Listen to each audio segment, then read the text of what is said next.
Hello friends, welcome in NEET PG 2024। जो आज हम डिस्कस करेंगे stray vacancy round all India quota and states का, उसके बारे में। एंड जो सुप्रीम कोर्ट में जो स्टूडेंट्स ने केस डाला है, जो एमपी के कारण जो स्टूडेंट्स को लॉस हुआ, उसके बारे में। एंड जो करंट जो स्टेटस है स्टेट्स का जो राउंड 3 का, उसके बारे में। सबसे पहले तो मैं यही कहूँगा कि जो ऑल इंडिया कोटा का जो रिपोर्टिंग था, वो 2 टाइम्स जो उसे शिफ्ट किया गया है। जैसे पहले 4th तक था, अभी वो 7th तक जो 5 PM तक जो रिपोर्टिंग समय जो एक्सटेंड किया गया है। उसके बाद जो सुप्रीम कोर्ट का जो केस है, उसमें एमसीसी को जो नोट्स दिया गया है कि जो स्टूडेंट्स की मांग है कि जो एमपी के कारण वो स्टूडेंट्स जो सीट ब्लॉकिंग हुई है, उनका जो या तो फिर वो राउंड 3 को कैंसिल किया जाए, या फिर वो स्टूडेंट्स है जो राउंड 4 में जो अपग्रेडेशन की मांग कर रहे हैं। परंतु अगर हम देखें लास्ट ईयर जो कर्नाटका के कारण काफ़ी जो कर्नाटका का ऐसा ही हुआ था जैसे कि दिस ईयर जो एमपी का हुआ है। वैसे तो 3 states Rajasthan and Telangana MP के कारण जो ये काउंसलिंग प्रोसेस है काफ़ी रुका रहा, जहाँ मॉडिफाई हुआ। परंतु फिर भी जो राजस्थान और तेलंगाना ने इसे कवर अप कर लिया, परंतु एमपी अभी भी जो राउंड 2 का एंड राउंड 3 का शेड्यूल है, बार बार उनका जो चेंज हो रहा है। ये इन इन सभी जो बातें हैं, इनका जो सॉल्यूशंस तो यही है कि जो एमसीसी की काउंसलिंग है फिर वो वन प्लेटफॉर्म पर होनी चाहिए। अगर ऐसा चलता रहा तो फिर ये काउंसलिंग प्रोसेस है बहुत लेट हो सकता है। पहले जो 6 मंथ से ज़्यादा समय ये काउंसलिंग प्रोसेस से लग चुका है। अगर आप नेक्स्ट ईयर के बारे में भी सोचें, नेक्स्ट ईयर में जो डोमिसाइल बेस्ड जो रिजर्वेशन है स्टेट्स की, उसके उसके कारण भी काफ़ी समय लग सकता है नेक्स्ट ईयर जो काउंसलिंग प्रोसेस में। मैं यही कहूँगा कि अगर वन प्लेटफार्म काउंसलिंग हो, क्योंकि अगर कोई भी स्टेट रुकता है तो उसके कारण अगर काउंसलिंग रुकती है, ये तो काफ़ी आगे चलता रहेगा। क्योंकि मेडिकल में जो कोर्ट केस है छोटी छोटी बातों पर होता ही रहता है। और क्योंकि लॉस काफ़ी है, अगर अगर एक स्टूडेंट को गवर्नमेंट सीट मिलती है या प्राइवेट मिलती है, उसमें फ़ीस का डिफरेंस बहुत ज़्यादा होता है। सीट ब्लॉकिंग दिस ईयर बहुत ज़्यादा हुई है, क्योंकि जो राउंड 3 में जो अपग्रेडेशन है सभी स्टेट्स की एंड ऑल इंडिया कोटा, उसकी कारण जो सीट ब्लॉकिंग काफ़ी है। अभी भी स्टूडेंट्स के जो मैसेज आते हैं, वो स्टूडेंट्स जिन्हें राउंड 1 में सीट मिली, राउंड 2 में अपग्रेडेशन नहीं हुई, राउंड 3 में अपग्रेडेशन भी होगी, वो भी सेटिस्फाई नहीं है।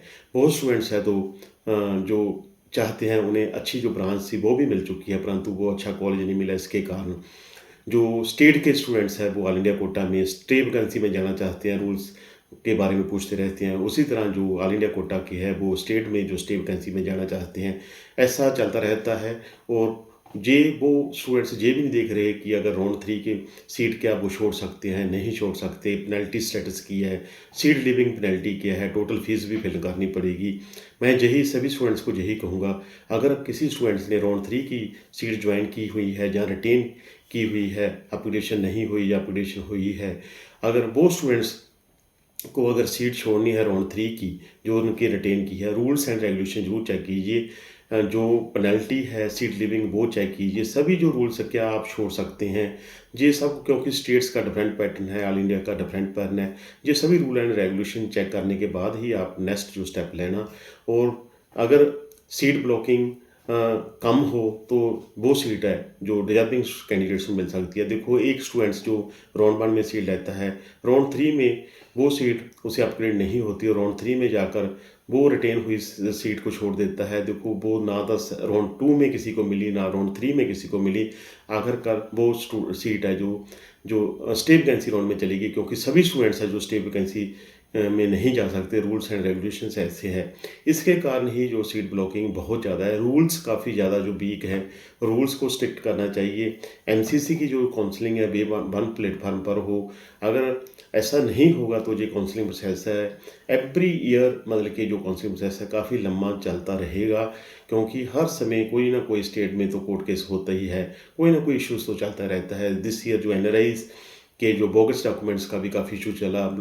बहुत स्टूडेंट्स ने जो बोगस डॉक्यूमेंट्स बनवाए भी, ऐसा भी चलता है। अभी स्क्रूटनी चल रही है। मैं सभी स्टूडेंट को यही कहूँगा कि सीट ब्लॉकिंग कम कीजिए। आपको भी कहीं ना कहीं सेटिस्फाई होना चाहिए। अगर आप अपना पैसा भी ख़राब कर रहे हो, किसी की भी डिजर्विंग सीट ख़राब कर रहे हो।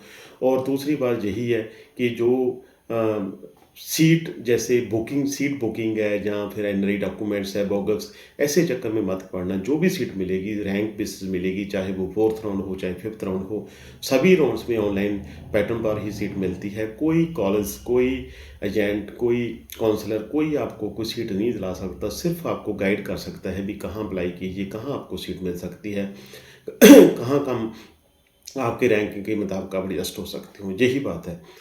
मैं सभी स्टूडेंट्स को यही कहूँगा कि जो सुप्रीम कोर्ट का जो फैक्टर रहेगा केस का, जो स्टूडेंट ज्वाइन कर जाते हैं उन्हें कोई इफेक्ट नहीं पड़ेगा। कैंसल कभी भी बहुत मुश्किल से कभी नहीं होता। देखो राउंड राउंड 4 में कोई ना कोई चेंजेस हो सकती है, ये काउंसलिंग प्रोसेस भी डिले हो सकता है ऑल इंडिया कोटा का, और कुछ नहीं होगा। ये राउंड 3 जो कंप्लीट हो चुका है, ये कंप्लीट हो गया। मैं यही कहूँगा जो स्टूडेंट ज्वाइन करके उन्हें कुछ नहीं होगा। और मेरी इस वीडियो को शेयर करना, लाइक करना, सब्सक्राइब करना। मैं इसी तरह आपको जो भी अपडेट्स आपको